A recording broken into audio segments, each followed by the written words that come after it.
So I don't know if this is a New Year's resolution as much as it is me just realizing that I've been screwing up training right around New Year's, and being 18 weeks out from the next meet, I need to make some changes. And I've missed on max effort day 2 weeks in a row, and one of those misses came with a pretty decent little hammy strain.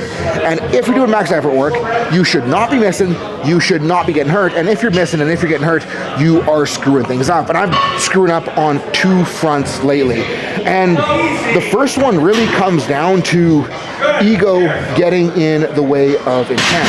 And it's an easy trap to fall into with max effort work because, you know, just with the name and just with how a lot of people go about doing it, they try to lift as much as they can every single max effort workout. And the problem with that is that you might be getting more stimulus on the day by going that extra 5% jump, by going that little bit heavier, but it becomes less and less sustainable the longer that you do it, and the longer that you do hit true maxes every single max effort day, the more likely you are going to be to overstep and then have a setback or a miss like I have had the last couple of weeks. And it's such an easy trap to fall into because you want to lift as heavy as you can. You want to be getting stronger. You want to show yourself how strong you are. But the problem with that is that if we are just going all out and just going to a max, hey Cole, Josh is gonna do a run. Oh, okay, yeah, okay. Thank you. And we're not gonna be able to build as well for as long, and we're not going to get as far in the meet prep. We're not gonna get as far in our career if we are just hitting walls, and always need to back off.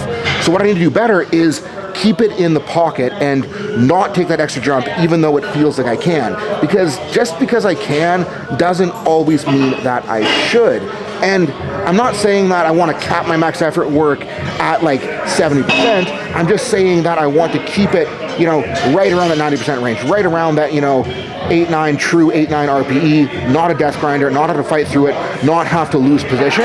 And when I do that, it starts out a little bit boring, but 7-8 weeks down the road, it's always like, holy shit, stuff happens well when I just stack good weeks back to back to back to back. And what I really need to remember is that going heavier on the day might be a little bit more exciting, might be more fun, but 12 weeks down the road, it's gonna be less exciting and less fun than it will be if I do keep it in more of a building range. And when it comes to exercise selection, we gotta think about the idea of builders versus testers. That is, lifts that help us build our deficiencies versus lifts that let us show ourselves how strong we are. And the last 3 squat variations I've done, I've picked 3 lifts that I can really dig into and really push hard.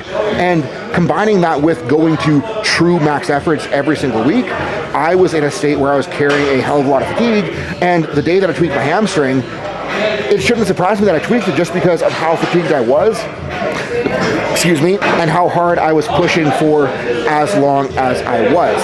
So exercise selection wise, I need to do a better job of making sure that I am mixing variations that I can push on with variations that challenge me technically so that I'm not pushing as hard every single week.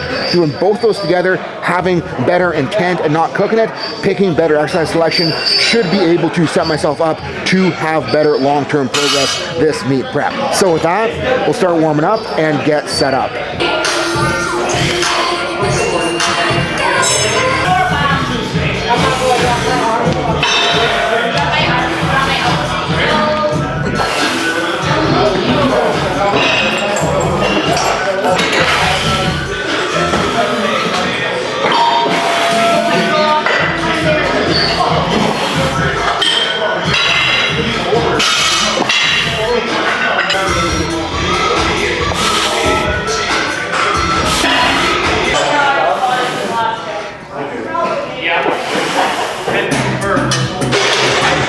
And highly underrated deadlift warm-up is just doing some hanging. Not sure how well it actually helps, but at least it makes my stubby arms feel a little bit longer. Pro tip setting up bands is toss a fat grip underneath the band, just because it's going to stop the band from getting shredded on the knurl, going to make them last a whole lot longer if you're pulling the bands for a long time. and zero clue what these actually add in terms of tension. Band tension isn't real. Just know, got an orange band on the bar. Just know that if you're pulling against the orange band, you're pulling against the orange band. Keep track of what you pull against the orange band and try to get that number up. Don't worry about what the top end is. Gonna start warming up here soon.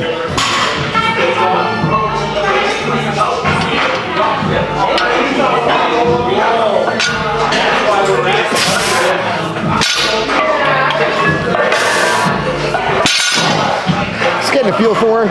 Trying to remember that toe pressure. Trying to remember to stay over the bar. Keep the quads in it. Let the hips work to lock out.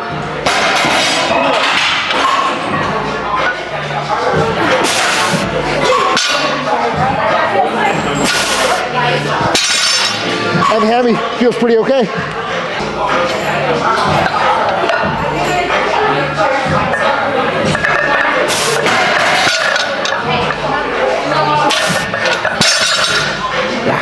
Top single it?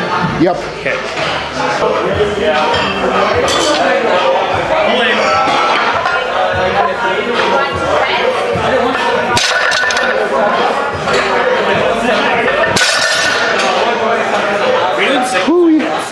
Singles, I'm just warming up. So reason I'm going with bands today isn't because it overloads the top, even though it kind of is. It's what the overload does to the top end. Because it gets heavier as I get closer to lockout, my tendency to be in a shitty position, get too far behind the bar, so I can't use my hips. The bands are going to punish me for that. So if I'm out of position, I'm not going to be able to lock it out. So it's going to force me to stay in position, and that's why the bands are a really, really, really good builder for my deadlift. It's not that the lockout's heavier, it's what the lockout does for me. Got 44 on now. First set that I'm going to kind of have to wake up for, so let's have some fun. This log style is going to be good. Yeah. Good. Glad you're figuring it out. I'm just like not caring that it's not going to be polished. Also, smart enough to bring my own chalk today, so I don't have to use the spider chalk. Soft chalk is the best. Roll it.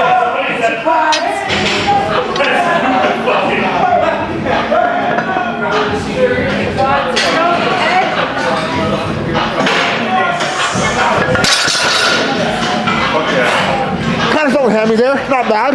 Kind of felt the hammy on the wedge in there, so I was a little bit hesitant, but don't think we're at risk of doing anything too silly going up. Need me a little better wedge, a little better head back. Let's get her.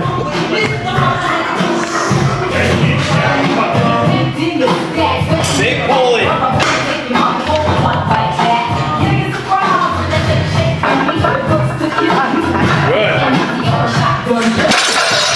Yeah, that was better. Balls are telling me to put 5 reds on and just send it. Brain saying, trying to be smarter and coming off a hammy strain. So we got 4 reds and a blue on the bar. 260 keys, 573. Let's have some fun.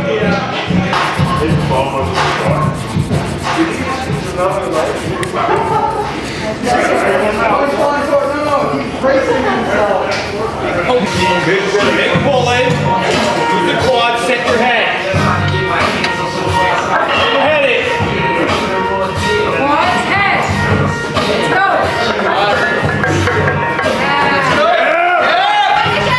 Fuck yeah.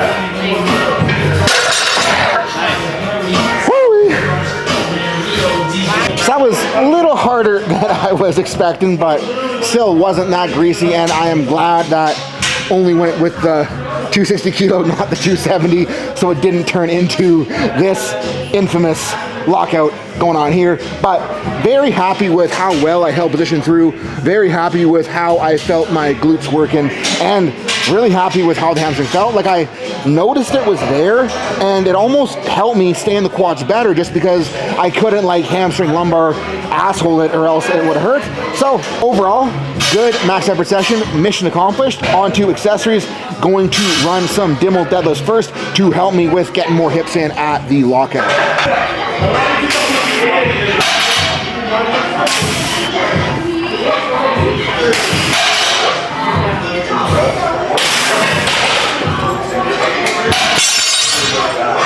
Running set to 20, so I'm not going to make you guys watch the whole thing, but the whole idea behind a Dimmel is to set your brace, drop down, catch yourself with your glutes, fling yourself back up with the glutes. And the biggest place I see people going wrong is that their brace sucks, so it's not going to the hips, and they're flicking their head up, so again, so it's going away from the hips on the reversal. So make sure your head is set, keep chin down, keep neck packed, load into the glutes, blast to the top, run, high reps, pretty light.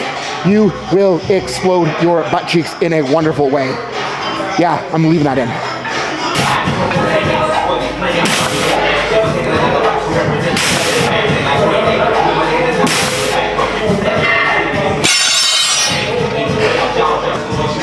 Set 2 done. Get on a third, and then move on to some front squats.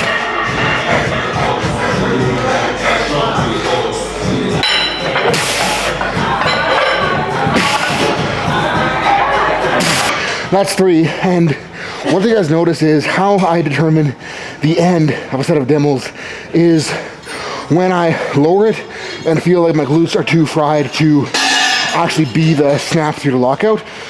And if the glutes are no longer able to snap through the lockout, intent of the set is done, so set is done. And another thing about these is they really help me stay more comfortable with being more bent over off the floor and like staying bent over and over the bar a little bit longer so that I'm not getting too upright, not getting too far behind the bar, and not making the leverages impossible for me to lock out. I think Darrell's running one of his top sets for squats, so gonna go spot that before the fronties.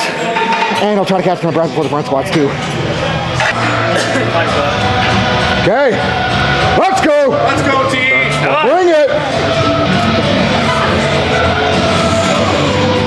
Lock in. Yep. You're nice and square right there. Let's go. Good. Settle. The head. Big confidence with it. Big confidence. Abs. Got the brain off. Into the quads. Squat. There you go. Hold down. Pull, pull, pull, pull, pull. Got it. Ah! Let's go. Yeah, we're going up. Fuck yeah. Very good.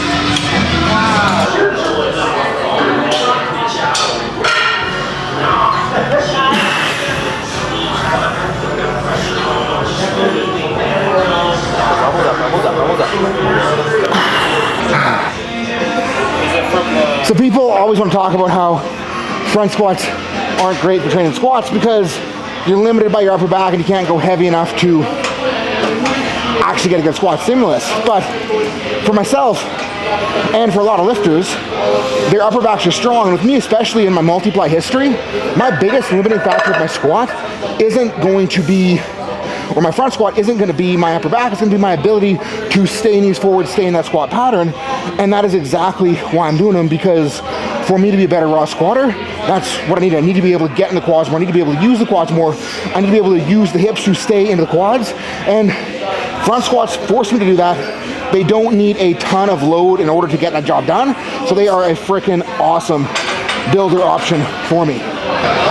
And running them on the heel wedge, because my brother and I have been sharing squat shoes, so I guess it's time for me to order another pair, but wedge is gonna work for now. Gonna run 3 decent work sets here and then move on to some little stuff. Not sure what the little stuff is yet, but we'll figure it out.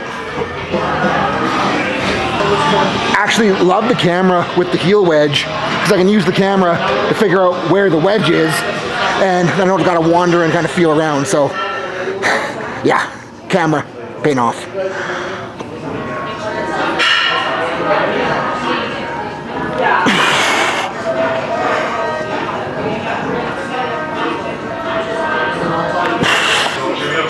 Big D's getting ready to go.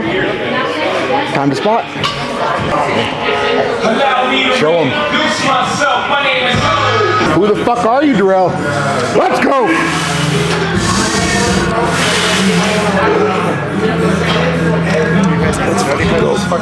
Let's go, G!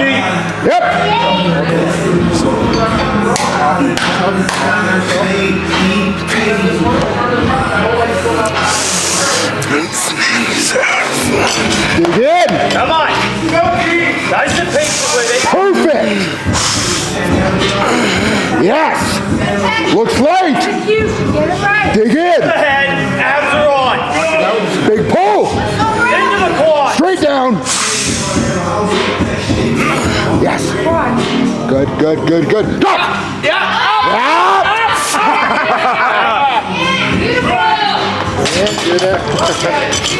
Let's go. Yeah, 10-15 would have been there. Yeah. Good call. Good call, dude. The urge to double it was so high. Yeah, but you don't need to. I know. Just got to stay conservative, but Okay, so go fucking smash 7:30 at the beach, right? yeah, it'll definitely be there. That felt really good.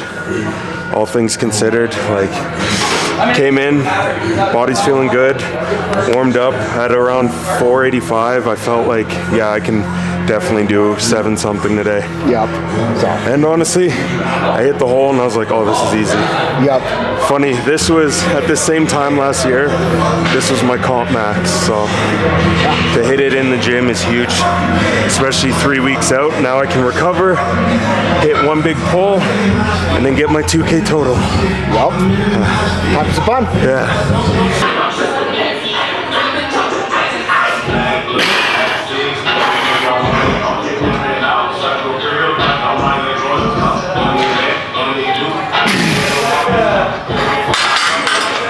So going off the idea that front squats are going to be better for training my squat than a hack squat, but there is the possibility that they might not be as good as at creating straight up quad tension. Doesn't mean that I can't just go and blast the shit out of my quads with some leg extensions, so let's do that.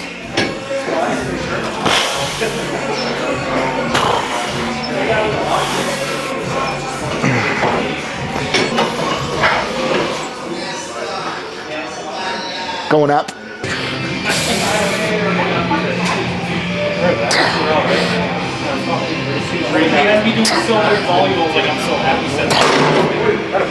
Whew. RP3. Oh, I got dibs on Penner's first knee wrap. Yeah? Because I think if you do it, you're going to break it. Yeah, well, I remember how cute he was in high school. I don't want to hurt him. Okay, I'll do it. Yeah. Because I have no You have no... sympathy for that. My first wrap was it went from you, Yep. Evan, to Yep. you. Yep. Fucking ruined. Yeah, you had tough breaking period.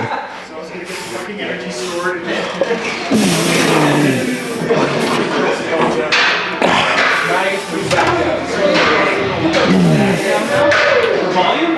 Yeah. My 8 reps, easy.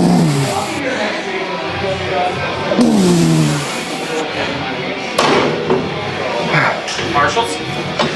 Worst part about leg extension machines for me is that my arms are too short to reach the fucking handle, so I gotta like pinch the seat to pull myself down, and a little awkward, but gonna finish up with some upper back and some abs, and talk to you guys after that.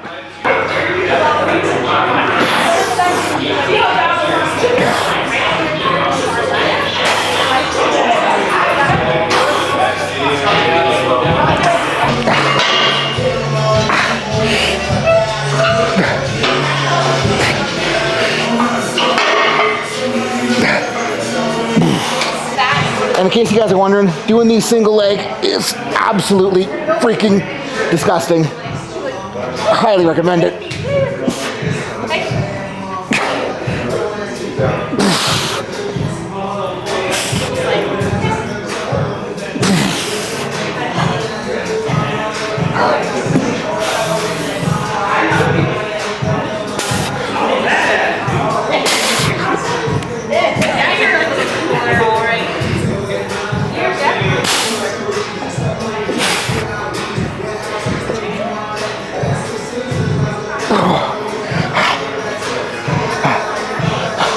Got a client that does these with like 15, 20-pound dumbbells, and every time I run the check-in on our training day with those, I'm just like, holy shit, I need to get stronger. So that's that. One of the most successful max effort lower days that I've had in a long while, and reminds me of something Bryce Krajcek posted this last week. Like, I saw it when I was laying in bed whining about my hamstring, and for those of you guys who don't know Bryce in person, he is one of the most annoying people that I've ever met, because he is so freaking mature, so wise, that spending time with him makes me really take a hard look at myself and realize how immature lifter Seth still can be, and like having that wisdom, having that perspective around like my immaturity, it doesn't like it sometimes. It kind of like, fuck, I gotta clean my act up. And like that's why, even though it is annoying to be back in Calgary, back to have Bryce around in a way, it's also really, really, really, really good for me, and I am super grateful to have him to bounce ideas off of with training, with life, with business, with perspective, just because he's 7 years older than me. He's been powerlifting a little bit longer than me. Like, he's seen more shit than me. He's done more shit, and with that, he's learned more, and he just has that experience that can help me out, and I am super stoked to have that. But the post that he made was talking about how in powerlifting we don't need to be playing offense all the time. We need to be thinking defense.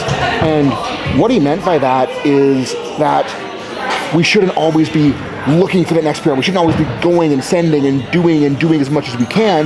We should be thinking about what do we need to do to make the next week better, and what do we need to do to make the next week better, and what do we need to do to make the next week better, just so that we're building momentum, not just trying to grasp at something just because we think it might be there on the day. And that's really what I was screwing up on the last couple weeks, the last couple sessions, is that I was just trying to do the best that I could on the day with nothing in mind other than the day. And that's something that doesn't work out well in meet prep, because when we're in meet prep, it's like, yes, we do want the training day to go well, but what we really need is for the meet day to go well. And like, if our idea of the training day going well takes away from the next training week and takes away from the next training week, it's not going to help us have a better meet. And when we are thinking about like making training go well, we need to shift the mindset towards more of a, what do I need this session to do, rather than a, what do I need this session to look like from a numbers perspective. And like, what I need this session to do is set me up for the next one, so that I can build up momentum, can continue to get better, rather than trying to peak for a random day in the gym and have, a cool gym number but a shitty total. And that is the big thing that I don't want to happen at this meet. I want to have a good meet, because it's, having bad meet sucks, and it does happen, but when we have bad meets, we gotta learn from them and think about what we could have done better, how we could have set ourselves up better. And for myself, it really just comes down to not giving myself insane expectations, not saying I have to hit these numbers, not saying I have to do all this, but saying that I have to put the right amount of effort in, not the maximal amount of effort. So, gonna leave you guys here for today. Hopefully you liked this vlog style. If you did, drop a comment, hit that share button, tell your friends, so we can keep on growing this channel together. And if you need more help with your training or with an injury or with anything, hit those links below. Should be able to help you get your stuff sorted. And gonna keep on talking about this, but we got the next 6-week lecture intensive on applying conjugate and concurrent principles to build you guys up to the point that you can bounce back from a hamstring injury just like that, because you know how to use the right tools in your training. It's gonna be called the Blueprint Resilience. We are starting in March and running that early bird sale. So thank you again, guys, for watching. Peace out.